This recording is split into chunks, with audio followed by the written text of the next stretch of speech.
Hello tout le monde, nouvel épisode d'Aller plus loin. Aujourd'hui, nous avons Poliana avec nous et je vais l'interviewer sur son expérience à l'Institut biblique. Et donc du coup, première question Poliana, si tu voulais un peu te présenter et donc du coup expliquer où tu as été à l'Institut biblique. Ok, bonjour à tous, je m'appelle Poliana Parfaite, je suis née à Châlons-en-Champagne en France et je suis allée à l'Institut biblique de New York, upstate New York même. De parole de vie. De parole de vie bien sûr, pardon. Ça marche. Ok, deuxième question. Qu'est-ce qui t'a un peu donné l'envie en fait de te lancer dans cette aventure et est-ce que c'était une décision facile à prendre ou compliquée? En fait, ce qui m'a donné vraiment envie d'aller à l'Institut biblique et de prendre une année à part pour apprendre la parole de Dieu, c'était juste le fait que je me sentais pas du tout équipée en tant que chrétien. J'étais une jeune chrétienne, je connaissais pas trop comment on étudiait la Bible.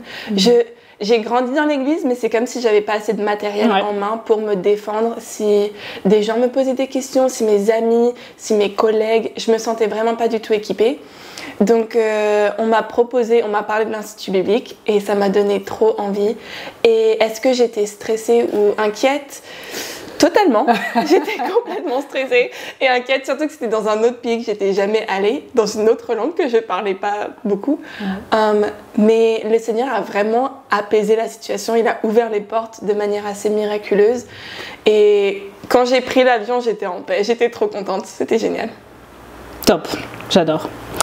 Et donc du coup, on va... des questions un peu par rapport à ton expérience sur place, mais donc du coup, comment tu as vécu la vie sur place, les cours, les gens, la vie sur le campus, un peu comment... Donc, la vie sur le campus, déjà, c'est pas du tout l'expérience que j'avais dans les films. Un petit peu quand même, hein. C'était vraiment à la High School Musical. Non, pas du tout, mais on avait notre petit campus, j'avais mes colocs qui étaient adorables. Le campus était magnifique. On était au bord du lac. Franchement, c'est un endroit juste à voir avec nos yeux, c'est incroyable. Et y vivre pendant un an, voir les changements des saisons. Il y avait plein d'événements pendant la semaine, pendant différents mois en fonction des saisons, des événements, des célébrations. C'était vraiment génial. Et il y avait des moments pour être calme et apprécier la nature et d'autres moments où on était juste entouré de jeunes et juste du fun. Franchement, c'était cool. J'approuve de ce message. Est-ce qu'il y a un cours ou un enseignant qui t'a marqué peut-être dans l'année et pourquoi si tu arrives à te souvenir. J'arrive pas à me souvenir des prénoms, mais je me souviens de déjà mon premier cours. Le premier cours qui était sur Galates, livre de la Bible hyper random, hyper sorti de nulle part. Et le professeur vivait tellement le livre qu'il enseignait que déjà on dirait que la Bible vivait en face de moi. Première semaine, hein, j'étais en mode incroyable. Et il comprenait le texte d'une manière où il le vivait et après il l'appliquait pour sa vie et il nous a transmis ça. Et pour commencer l'année, c'était juste incroyable. Franchement, ça donnait un bon petit goût pour le reste de l'année, c'était cool. Ça marche. Prochaine question, est-ce que tu peux nous raconter un moment fort que tu as vécu là-bas? Un moment fort? T'oublieras jamais. Le moment que j'oublierai jamais, c'est une belle histoire, mais c'était pas très joyeux. C'était pendant les camps, pendant l'été.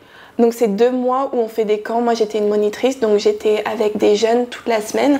T'étais sur l'île toi, non? C'est ça? J'étais sur l'île avec c'est pour les ados aux États-Unis. Ouais, pour les un peu lycéens ados. Ceux qui ont été au camp à PDV ici en France. Mais c'est vraiment trop génial, c'est avec les ados et tout ça. Et nous en tant qu'animateurs, on passe 2 mois sur une île, c'est trop cool. Mais je l'ai pas vécu comme ça au départ. J'étais vraiment pas très satisfaite de là où on m'avait placée. Et j'étais très découragée. J'aimais pas du tout le poste que je faisais. Tous les matins, c'était genre horrible pour moi de me réveiller. Et à travers ça, j'ai passé 2 semaines, 3 semaines à rien faire. Juste à être pas contente et faire mon truc d'animatrice. Et à un moment, j'ai ouvert les psaumes et j'ai dit, ok, je vais lire tous les psaumes et surligner tout ce qui... Je sens que c'est Dieu qui m'encourage. Et je fais ça et au départ, j'étais un peu pas trop chaude de le faire, mais je le fais. Et c'est comme s'il y a un moment, tout s'arrête. Et je vois que le Seigneur me parle. À travers ce que tu disais. À travers ce que je disais. Et c'était juste le fait d'être satisfait de là où il me mettait, peu importe l'événement. En fait, c'est pas... Ne gardez pas les yeux sur les événements, mais juste gardez les yeux sur lui.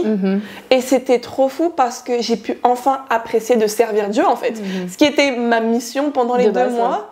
c'était pas de servir cette personne-là précisément ou moi-même, mais c'était juste de servir Dieu à travers le ministère. Et c'était trop génial. Donc ça, c'est un événement que je me rappellerai toujours. Ouais, c'était cool. Et donc, du coup, par rapport à ta foi, est-ce qu'il y a... Enfin, Dieu t'a appris... Qu'est-ce que Dieu t'a appris, en fait, pendant ce temps-là? Bon, il t'a appris, je suppose, plein de choses, mais un truc peut-être qui te vient en tête? Pour moi, il m'a juste appris à lui faire confiance. Mais d'une manière assez... pas très agréable, j'ai envie de dire, parce que je suis dans un pays que je connais pas, avec des gens que je connais pas, ma famille est loin, je peux me rattacher à rien du tout d'habituel. Je veux dire, j'ai déjà eu des moments où je me sentais pas bien, mais je me raccrochais à ma famille, mon école, mon église. Mais là, c'était vraiment, ok, fais confiance à Dieu et c'est tout, mais c'est assez. Il n'y avait pas de français dans ton année? Il y avait... Ou que tu connaissais peut-être pas, s'il y avait des français. Non, il n'y en avait pas. T'en avais pas. Parce que moi, j'avais ma meilleure amie. Ouais, non, j'étais vraiment... Du coup, quand on avait les coups de blues, au moins, tu vois, on pouvait être ensemble et parler en français, etc. Mais du coup, toi, t'avais même pas ça. J'avais... Enfin, oui, et t'avais les scouts, oui, qui étaient là. Mais c'est différent, parce que c'est pas, comme si pas comme si c'était potes, quoi. Ouais. Ouais, il était gentil, ils étaient gentils. Non, mais oui, c'est vrai que c'est pas ta famille, quoi. Donc je peux comprendre les coups de blues où du coup t'as rien à te raccrocher. Mais Dieu a su être suffisant pour ce moment-là, donc c'est cool. J'ai beaucoup appris à dépendre de Dieu avant de partir, parce qu'il y avait plein de situations où je savais pas si j'allais avoir le financement, si les portes allaient s'ouvrir et tout ça.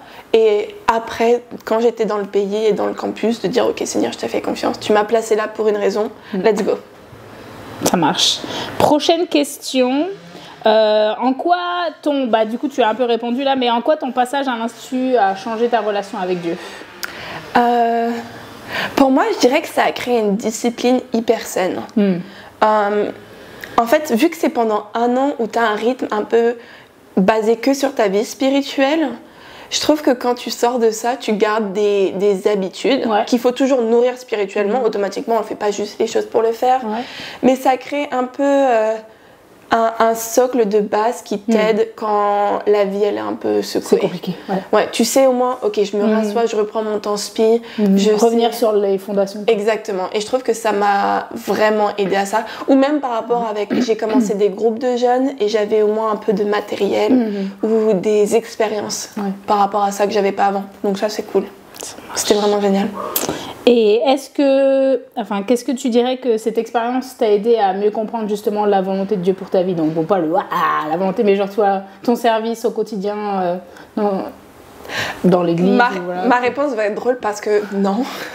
Dans un sens où j'ai pas trouvé exactement ce que Dieu veut pour moi, mais ça m'a beaucoup appris que j'ai pas besoin d'avoir la réponse. Lui, il le sait. Juste d'avancer au quotidien. Exactement, presque un jour après l'autre.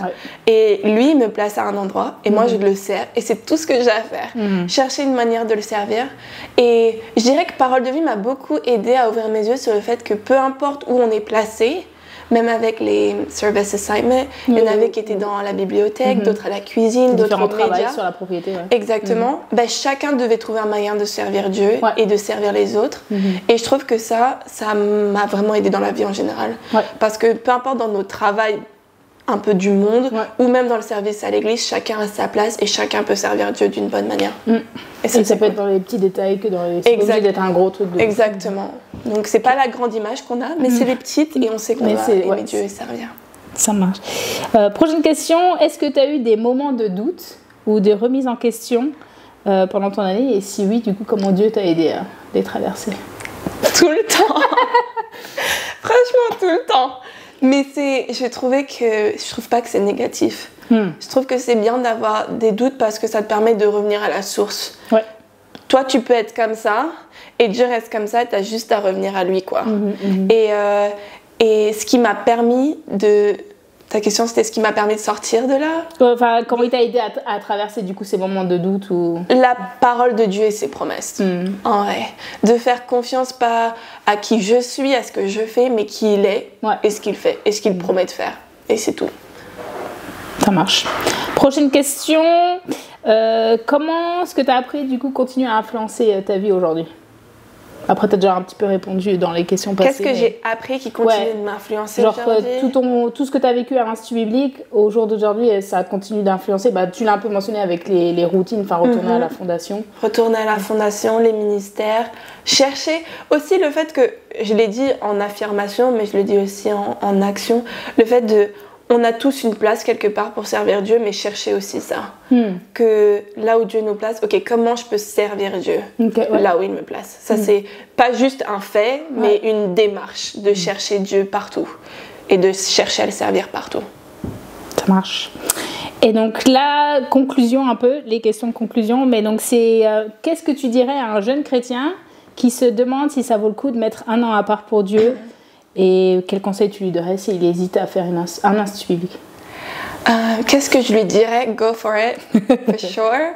Non, franchement, c'est énorme. Je dirais que ça change la vie et ça peut que la changer de manière positive.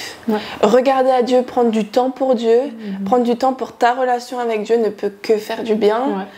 Et si Dieu le permet, on a tous une vie très longue, jusqu'à 80 ans peut-être, mais une année peut transformer ces 60 prochaines années et je conseille à 100% de le faire. Franchement, ça, c'est que du positif.